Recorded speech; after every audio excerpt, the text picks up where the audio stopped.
Drill के operation.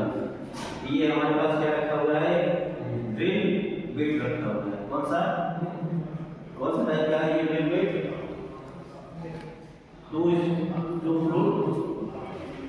कौन सा टाइप का है सतीश कुमार? कौन सा टाइप का है? टू फ्लूट स्टारर। ठीक है, इसमें दो फ्लूट्स कटे होते हैं, ये फ्लूट की और ये दूसरा फ्लूट। ठीक है, ये हमारे पास ड्रिल बिट है। इसके हम अलग अलग भाग जानेंगे कौन कौन सा होता है। सबसे पहला भाग क्या होता है, इसको क्या बोलते हैं? टैंक। क्या बोलते हैं इसको? टैंक बोला जाता है। ठीक है, ये ड्रिल के होल्डर में फंसाने के काम में आता है। क्या काम में आता है? ड्रिल होल्डर में फंसाने में। ये टैंक होता है और इसको क्या बोला जाता है? यहाँ से टेपर्स है। ये टेपर होता है, देखिए जितना इसका डायमीटर यहाँ पे है, जहाँ पे हम पकड़े होता है, इससे कम डायमीटर यहाँ पे है। इसको क्या बोला जाता है? इसको सैंक बोला जाता है। ये टेपर है हमारे पास, तो टेपर सैंक है। 12 mm से जब ज़्यादा का होल करना होगा तो हम उसको टेपर बनाते हैं, और 12 mm से कम करना होगा तो हम उसको नॉर्मली बनाते हैं, उसको टेपर नहीं बनाते हैं। ठीक, अब यहाँ से जो दिख रहा है ये पार्ट, और यहाँ से देखिए इसके जो पॉइंट तक, ये पूरी क्या कहलाती है? बॉडी। क्या कहलाता है? बॉडी कहलाता है। अगला क्या देखेंगे इसमें? इसके अलावा जैसे टेपर सैंक हो गया, स्ट्रेट सैंक हो गया, इसके अलावा बॉडी हो गया, फ्लूट्स। ये जो कटे होते हैं ये डबल फ्लूट, ये जो ये यहाँ से ऐसे इस तरीके से कटा हुआ है, यहाँ से ऐसे इस तरीके से हमारा हाथ नीचे जा रहा है, इस तरीके से ये डबल फ्लूट्स कटे होते हैं। ये फ्लूट्स क्यों कटे होते हैं? क्योंकि आप जैसे ही मटेरियल को छील रहे हैं, काट रहे हैं या ड्रिल कर रहे हैं, वो मटेरियल आपका इसके थ्रू बाहर आता है। इस तरीके से कहाँ आता है? इस बाहर। जब किसी भी चीज़ को काटोगे, जैसे बोरिंग मशीन होती है, प्रेशर देती है, तभी तुम्हारा मिट्टी ऊपर से नीचे आती है टूट के।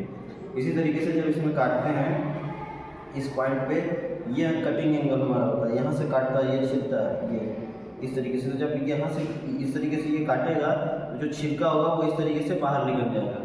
और क्या होगा? जो कूलिंग होगा, जैसे कूलिंग करने के लिए हम लोग कूलेंट डालते हैं, तो वो कूलेंट इसी के द्वारा कहाँ पे जाता है? पॉइंट पे जाता है, जिससे हमारे टूल की लाइफ बढ़ती है, टूल हमारा खराब नहीं होता है। अगला क्या है? फ्लूट के बाद लैंड या मार्जिन। ये जो धार बना होता है, इसी को क्या बोलते हैं? लैंड या मार्जिन। इसको लैंड बोला जाता है। ठीक है, क्या बोला जाता है? लैंड बोला जाता है। और ये जो धार बना हुआ है, यही काटता है उसको। दिख रहा है ये धार हमारे पास एक है ना? देखो इसमें ये धार जो बना होता है, जिससे वो छीलन करता है, काटता है, उसी को क्या बोलते हैं? मार्जिन। ठीक है, अगला क्या है? Body clearance.